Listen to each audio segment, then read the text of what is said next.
Navegar por Internet pertenece ya a nuestro día a día.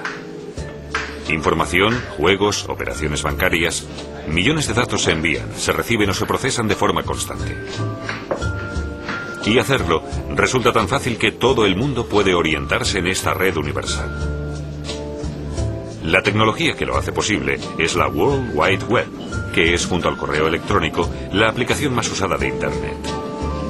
Y por muy increíble que pueda parecer, le debemos esta tecnología revolucionaria a un único hombre, un programador fantástico, Sir Timothy Berners-Lee. Sir Timothy Berners-Lee y la World Wide Web. Timothy Berners-Lee nació el 8 de junio de 1955 en Londres. Sus padres formaban parte del equipo que construyó uno de los primeros ordenadores controlados por programas, el Mark I de la Universidad de Manchester. Un día, cuando llegué a casa después del colegio, recuerda Berners-Lee, mi padre estaba leyendo un libro de investigación cerebral. Buscaba remisiones que pudiera llevar a cabo un ordenador, estableciendo el mismo tipo de relaciones y asociaciones que el cerebro humano. Y de esa forma, vincular cosas con una característica común, aunque aparentemente no tuvieran nada que ver unas con otras.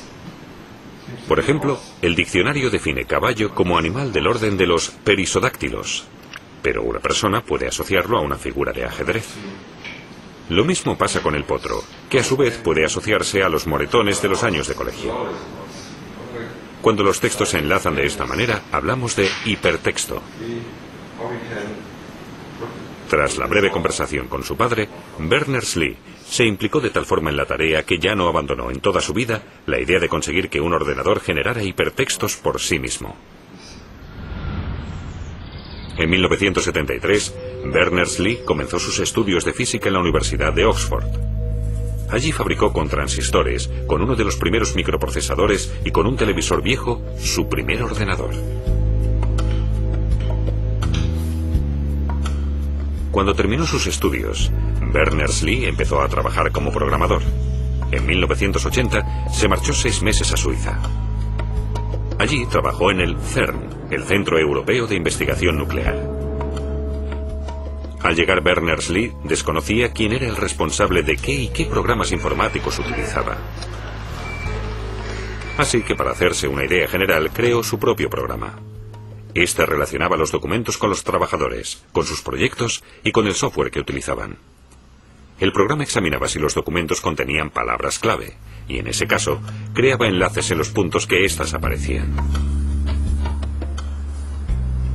En recuerdo del antiguo diccionario de su infancia, Berners-Lee le puso a su programa el nombre Inquire, verbo que en inglés significa informarse, investigar. No fue casualidad que el programa funcionara como un diccionario, con la remisión sí, en español ver, escrita al final de cada entrada.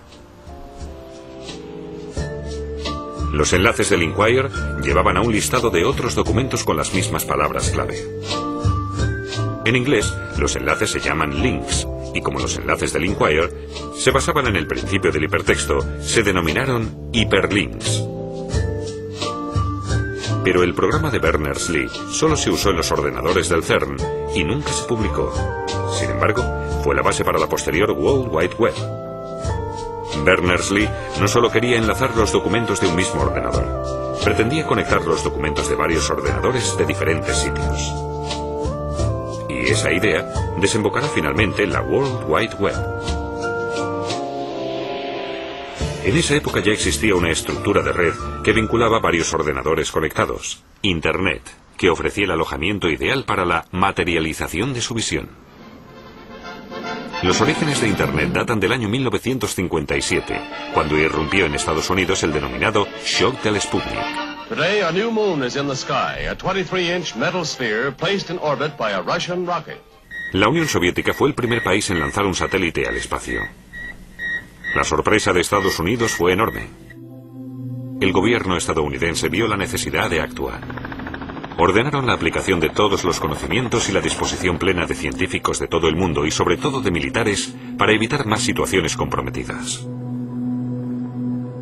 En 1958, el ministro de Defensa estadounidense, John F. Dulles, creó la ARPA, la agencia de proyectos de investigación avanzada para el desarrollo de nuevas tecnologías de comunicación.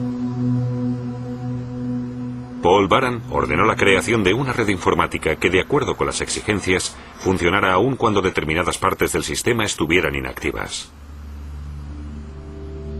Baran vio enseguida que eso solo podía lograrse mediante una estructura descentralizada, pues en una centralizada solo existe un camino que va de A a B, con lo que si falla el nodo central, la información no puede llegar a su destino.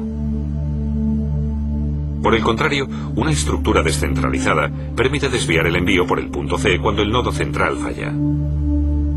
Había nacido la idea de Internet. En 1969, mediante líneas de teléfono especiales, se cerró por primera vez una red informática entre 4 ordenadores situados en las universidades de Stanford, Utah, Los Ángeles y Santa Bárbara. La denominada ARPANET, la abuela del actual Internet. Los científicos que pudieron acceder en su día a esa red vieron enseguida su poder. Los datos se podían transmitir en cualquier momento desde ordenadores a gran distancia. Hasta 1974, ARPANET creció hasta integrar más de 100 ordenadores, algunos incluso de fuera de Estados Unidos. Por primera vez surge el término Internet. A partir de 1983, esta pasó a ser su denominación oficial. Pero el problema de esta red era que la utilizaban muchos tipos diferentes de ordenador. El que trabajaba con un sistema necesitaba muchos conocimientos informáticos para poder obtener datos de otro sistema. Los ordenadores tenían diferentes sistemas operativos y no se entendían, igual que ocurre entre dos personas que hablan idiomas diferentes.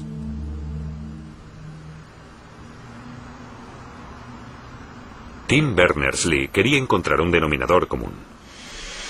Todos los usuarios de la red deberían poder obtener todos los datos disponibles, sin importar el sistema en el que estuvieran grabados. En 1984, Berners-Lee renueva contrato en el CERN, esta vez en un puesto fijo. Debía crear un sistema de documentación que permitiera que todos los trabajadores del CERN a nivel mundial intercambiaran y gestionaran fácilmente los resultados de sus investigaciones.